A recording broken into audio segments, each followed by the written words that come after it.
course, I'm going to still do what I got to do. I don't know no other way.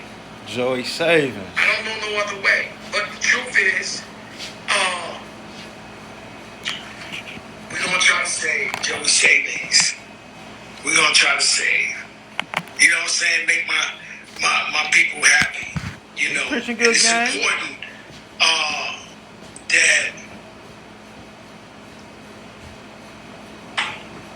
when it's all said and done, you got some money. You know? So a lot of us, we always keeping up with the Joneses, trying to be as fly as everybody else, spending some money we ain't even got. And so we get caught up in that shit. You know? Sometimes you get in the way of yourself. And so like me, I got one of these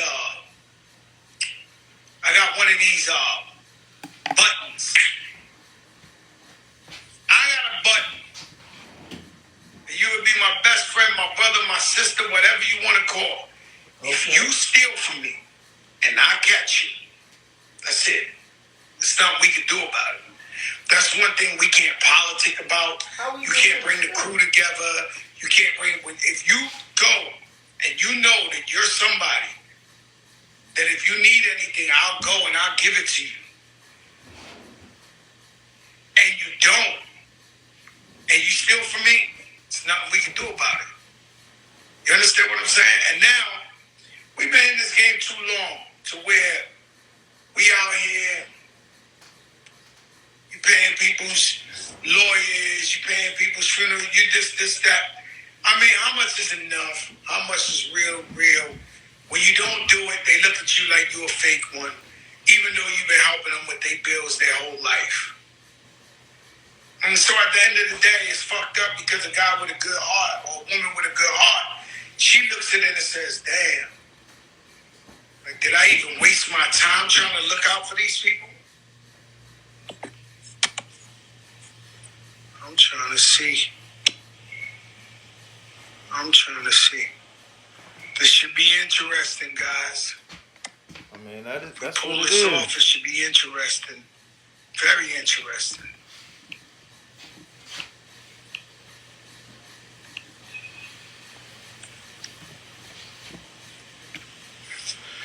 Say less. And so you gotta understand, you know,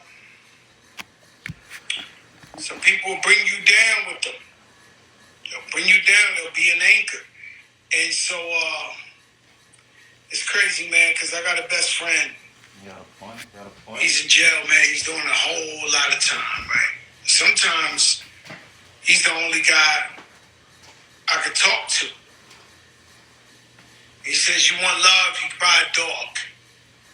He said, because if you're waiting for these people to love you, you're in trouble. And what's sad is, there's no time for games. We only live once. Now's the time. No time for games.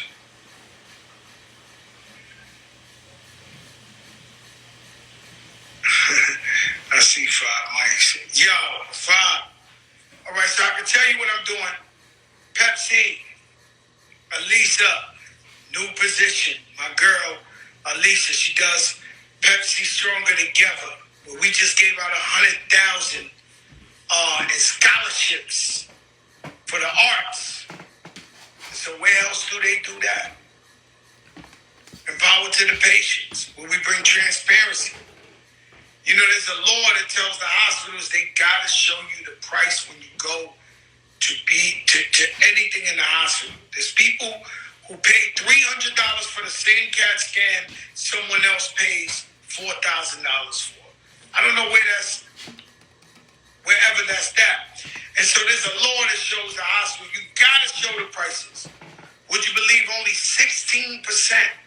That means 84% of the hospitals won't show the transparency, won't show the prices, won't show what you're paying. And so we go to the hospital when we're sick and, you know, we think we're going to die or something's wrong. And so we just give in. And so that's what power to the patients do. And so all we try to do is just anything we can do in a positive level. You know, I open stores in the hood. You know, your favorite rappers, they run away from the hood. Not Fat Joe. As big as I am, as high profile, we open stores up in YC. Number one store for the black and brown. We even got classrooms in the store. So kids after school, they get lessons and people come in and they talk to them. I met a brother yesterday doing goodness for the hood. He was a slice of pizza, something for the teacher. You know, they bigging up the teachers. They care about the students. And so I met him. It was really beautiful.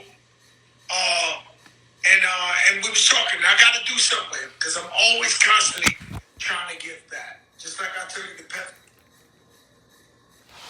I fucks with Fat Joe. Nothing bad to really say about him. I mean, just like everybody else, it may be a thing or two. You can't like everything about everybody, right? Now, he about to interview this Bishop Whiteheads. Now, I don't really know much about this guy. But from my experience in New York, I've met guys like this guy. Nothing for me to say one way or another. The energy in New York and people, the hustle is... Hustle is the hustle, but it's a little different in New York. I'm gonna have to get them their proper description on that. The hustle is a little different in New York amongst certain people. Now, from my understanding, this guy was a couple of different things: a hustler, comedian, all type of things, and struck good with this church. I seen a couple interviews of this guy. Now, not just specifically him, but I kind of question a lot of these preachers and pastors and whatnot. You know what I'm saying? Is my glasses crooked? Damn. Gonna have to get these bitches adjusted, you know what I'm saying? It's amazing how fragile, expensive shit is. Man. Anyway. Nah, I actually worked and hustled for these. You know what I'm saying? I didn't sell somebody a dream and end up with these glasses, you know what I'm saying? As well as most of the other shit in my house. Or the other shit I own outside of this house, or my other houses, you know what I'm saying? Not to say nobody else has, but I kind of got a few questions about this whole situation, you know what I'm saying? And you just heard Fat Joe talking about people stealing from people and the stuff he do in the community and the this and the that, and I believe him. But where the problem come in at is we kind of bigging up these guys that appear to be robbing the fuck out the hood. Talk about robbing the fuck out the hood. But before we make assumptions, we gonna check this nigga out. Now, we already heard him, the pastor, talking bad about the fat lady and the homo sapien. Nah, let me quit fucking around. I don't know what he is. We ain't gonna call him that. But he has some choice words for them people. Together, waiting at the light, and they come out the side of his eyes. Yo, see, I don't play with God. Right? That's the whole thing. Now, I believe I want to be a preacher one day. I believe I want to give the word of God. The problem is I'm too much of a sinner, and I know it. And so I say to myself, yo, I can't play with God. God is almighty. He sees everything, right? So when that happens to you, I'm watching the news. I see it on the news. The first thing they say is, controversial bishop did 5 years for scamming people. He did 5 years in jail. It went straight for your juggler off rip, your credibility, the minute on TV, right? And so we all know that you could be born again or whatever. How did you get yourself jammed up and did that 5 years? And I just want to know, when was the moment? How did it happen that you said, I'm going to become a bishop and spread the word? Growing up, man, you out here and you got friends from the streets. You know what I mean? And when that case came about in 2004, I was arrested in 2006, and it was like soft allegations. However, I was arrested in the most racist county in the country, Suffolk County. And yeah, and Joe, and hopefully, we do this again. But they put together fake search warrants. They lied in motion, saying that they didn't have no evidence. I got 5 affidavits from 5 different attorneys who represented me that stated that the DA hid evidence to convict me. I was also sentenced to crimes that I was found not guilty of. I was railroaded, you know what I mean? And as far as the grand larceny and identity theft, nothing was taken. It was all attempted to be taken, and they trumped up charges against me because we're seeing a lack of accountability right here. Identity theft case to ever be tried in Suffolk County, so they had a point to prove. One of the things that they did was, did you do it? I was living in Jersey at the time, and Long Island wanted me so bad that they wrote an affidavit on their behalf, came to New Jersey, gave New Jersey the affidavit stating that they wanted to arrest me. New Jersey used that affidavit for their application to the judge, and New York came out to my house, put everything in garbage bags, put it in their trunk, and drove back to New York. So nobody don't even know where this stuff came from. And that's why they hid all the evidence from my attorneys. That's why they hid the search warrants from my attorneys, because they knew that it would be fruits of the poisonous tree. But I can go on and on. That sounds like grounds for appeal. No, I didn't come out. Kyle, you did 5. So you was found guilty. 6 years, 5 years in jail. 6 years. So you in jail, Brooklyn. It's going down. You know what it is in jail. The point I'm trying to get to is, how did you become a Christian? What came in your life that said, yo? So Joe, I was, my grandmother, my mom always brought me to church. But before I went to the penitentiary, I was going on a year as ordained as a minister, right? So, I wasn't getting in trouble, nothing like that. I was fighting the case, but I also owned my own mortgage firm at the time. I was on Wall Street. I had employees. I had about 12 employees. I moved to the Empire State Building because my friends from Fubu was there. So I moved over there, and they was on the 67th floor, and I was on the 57th floor. I had my own mortgage firm. I bought my own franchise, and I was winning. I had my own real estate firm, and all of this stuff hit. But I was already a minister a year before I was found guilty. So when I went upstate, I was already a minister. I was already changing my life. When I went upstate, I had to, count a few people out. I'm gonna keep it real with you, because that's all they respected, That's all they respect. So you was a minister, pounding guys. Right. They called me preacher. Anybody that knows, I was in Sing Sing Correctional Facility, man. And they know preacher from Brooklyn. I was benching 495. I was 192, and I was huge, and I boxed. So, it's like the Bible says that I can lay hands. So sometimes I had to lay these hands. That was just what it was. You know what I'm saying, Joe? But I was. Yeah. And you was new. Nah. I grew up in Brooklyn. Joe, I wasn't used to that, man. Like the Bloods, those are the young homies and everything. But I've never been in the gang in my life, And they respected us, and we all had our sections, and I was with I was with the Brooklyn section, and we was heavy.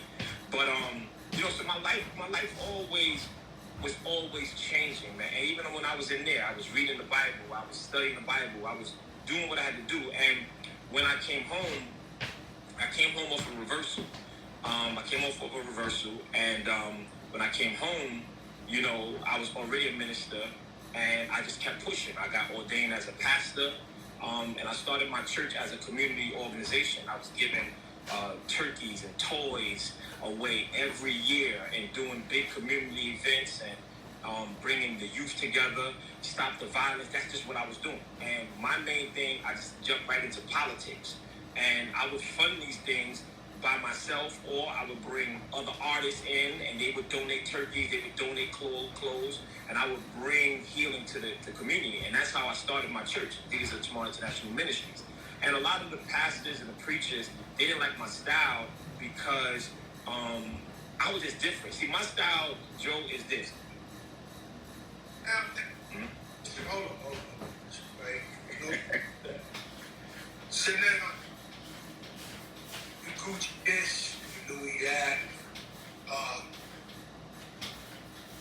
You also, I mean, I look at you, you look like a rapper. I seen pictures of you.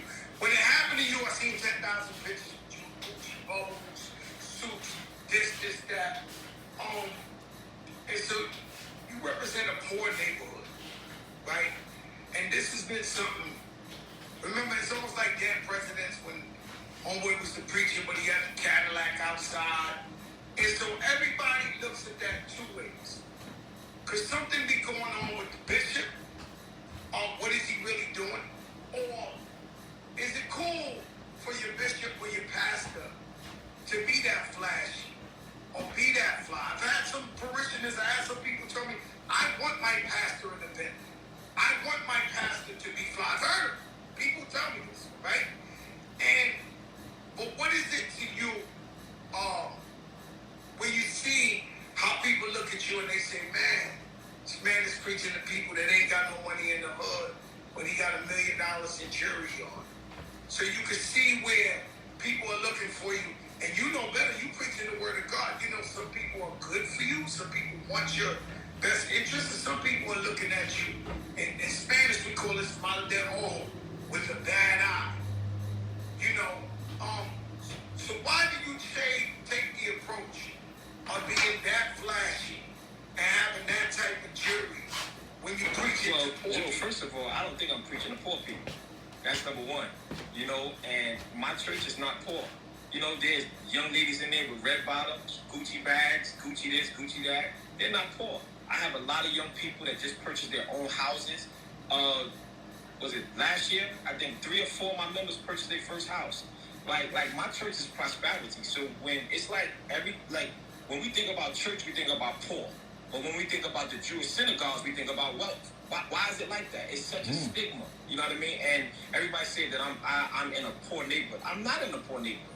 I'm in a neighborhood where there's mainly one-family houses that people own, right? And it's like we, as an urban community, have a bad name that church. That's a good point right preaching there. to poor people, preaching to less fortunate people. And I think I represent a generation that, you know, if you want to wear Fendi, you can still love Jesus. You know, like Joe, you said you want to be a preacher one day. So why do you got to put down your Gucci, right? If that's you, right?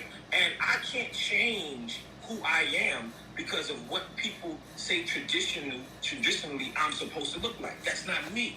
You can't fit me in a box that I can't fit in. So where my church is not poor, number one. And if it was poor, I'm still going to wear what I want to wear. I'm still going to drive what I want to drive, because now if I'm your shepherd, I want you to be better than me, right? Why do I have to come into something that's not me, right? Just to please people. I always say this, Joe.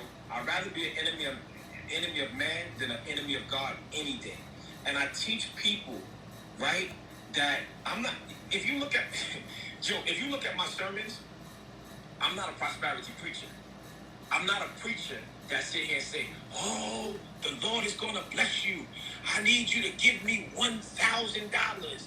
And the Lord is going to, I don't preach that. I teach, all right? My church, I teach. I teach the biblical academic and how to be disciplined in understanding Jesus Christ. I give you the instruments. I give you the literature. I teach linguistics of the Bible, the language of the Bible. Language is how you communicate through the community of the Bible. This is what I teach. Now, if y'all go out Joe head and about y'all to see me explode. hitting people in the hand and say, and give me $1,000, and you will never see that. In my church, we pass an offering around one time. It's for tithes and seeds. That's it. That's it. Whatever you give, you give. I don't press nobody. All you have to do is look at my... Now, hold on. I got to pause it right there. I don't go to church that much, but I ain't never seen a church only pass around one collection plate. So, I'm going to check the rest of this interview out and give it back to her, but for right now, I got to get Dog his credit on that one. If he only passed a collection plate around one time, that say a lot. You know what I'm saying? And I guess right now the verdict is, if you could afford to have nice things, then maybe you should. Dude say he was balling before he was a preacher, so we're going to give him that. We're going to get back to that shit later. I got to finish listening to that. Fat Joe Hill was about to explode, though. And we out of here. He did say his church's prosperity, then turn around and say he don't preach prosperity. But some of the other shit he said was spot on, especially how we look at other religions and the prosperity within them, because ain't nobody counting the money at the Jewish synagogue. He damn sure made a good point with that one. We out for the moment.